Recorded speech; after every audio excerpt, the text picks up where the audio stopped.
गौरव बहन फूलन देवी के जन्म दिवस को निषाद समाज के लोगों ने कानपुर के गंगा बैराज स्थित निषाद राज पार्क में बड़े ही सम्मानपूर्वक मनाया।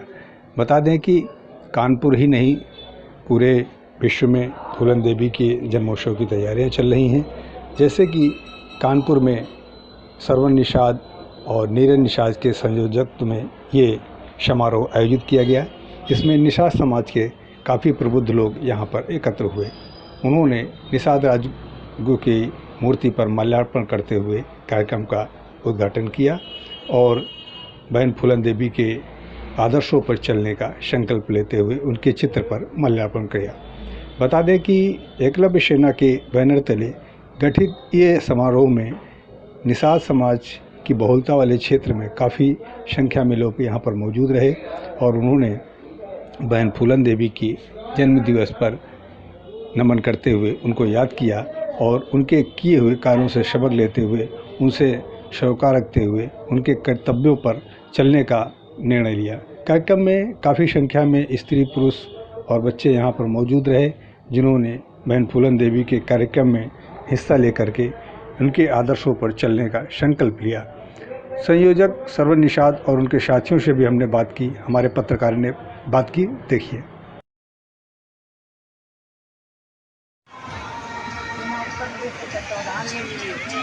कार्यक्रम का आयोजन हुआ है तो हम जानना चाहते हैं माननीय अपने सुरेश निषाद जी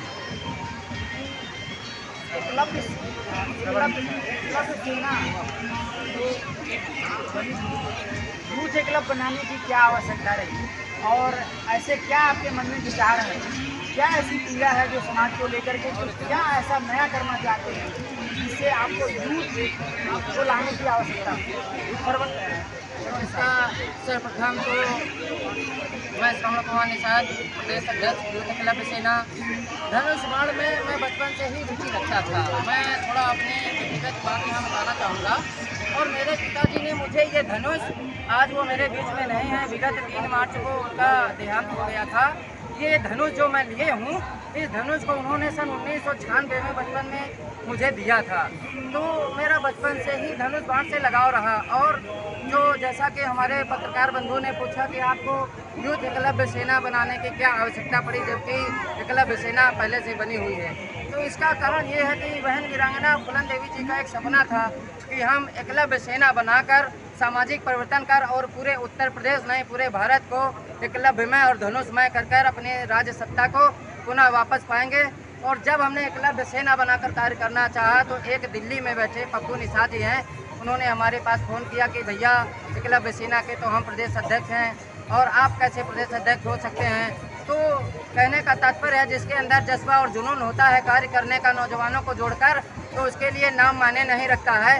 तो हम लोग नौजवानों को जोड़कर कार्य कर रहे हैं, क्योंकि नौजवानों से सामाजिक परिवर्तन होता है और नौजवानों से शासन सत्ता मिलती है। तो इसलिए हमने यूथ एकलव्य सेना का गठन कर लिया और मेरा ये गठन करना समाज की सेवा करना और समाज को राजनीति की मुख्य धारा से जोड़कर उनके हक और अधिकारों को सुरक्षित करना और दिलाने का एक सपना है। जैसा कि सभी लोग जानते हैं कि फूलन देवी एक क्रांतिकारी महिला थी, उनके साथ बहुत सारा अन्याय हुआ, ठीक है, और उनकी हत्या की गई। तो आप क्या मानते हैं कि एक सांसद की हत्या हुई या एक क्रांतिकारी महिला या एक डकैत की हत्या हुई? जो लोग डकैत मानते हैं, अगर उनकी बहन बेटी के साथ ऐसा हो तो वो लोग स्वयं ऐसे निर्णय नहीं लेते। और मेरी बहन वीरांगना जी ने आज तक कोई डकैती या लूटपाट नहीं किया। विश्व की चौथी और देश की प्रथम क्रांतिकारी महिला वो हैं। उनको यह देश नहीं, इंग्लैंड, अमेरिका जैसे देशों ने बुलाकर उनको सम्मानित किया और इस उपाधि से उनको नवाजा। और बहन वीरांगना जी को एक डकैत के रूप में हत्या नहीं की गई। उनको दिख रहा था कि वीरांगना जी इतनी तेज तर्रार हैं और समाज इनका इतनी तेज़ी से उनके साथ जुड़ाव कर रहा है, तो निश्चित तौर पर उनको कहीं न कहीं अपनी कुर्सी से, अपनी सत्ता से खतरा था। और जिस देश में सांसद ना सुरक्षित हो और इतनी बड़ी क्रांतिकारी ना सुरक्षित हो और जिस क्रांतिकारी महिला और सांसद जी का हत्या की गई हो निर्मम तरीके से, ऐसे व्यक्ति को फर्जी तरीके से इतने लंबे अंतराल का पैरोल देकर और उस पार्टी का ब्रांड एम्बेसडर बना दिया जाए, ऐसे सत्ताधारी लोगों पर जनता का क्या विश्वास हो सकता है। मैं नहीं मानता हूँ कि ऐसी जनता को ऐसी सत्ता पर ऐसे शासन करने वाले लोगों पर विश्वास करना चाहिए जिसने विश्व की चौथी और देश की पहली क्रांतिकारी महिला की निर्मम सांसद होते हुए हत्या की जाए।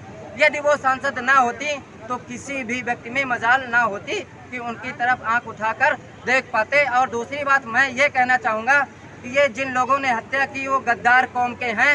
जब बहन वीरांगना जी ने उनको भाई माना था और उनके दाहिने कलाई पर रक्षक सूत्र बांधी थी और तभी उसने बहन जी को नहीं बख्शा, तो ऐसे समाज को सर्वोपरि का दर्जा देकर और हमारे समाज को ऐसा बड़ा इतना बड़ा अन्याय अपने ऊपर करने से रोकना चाहिए।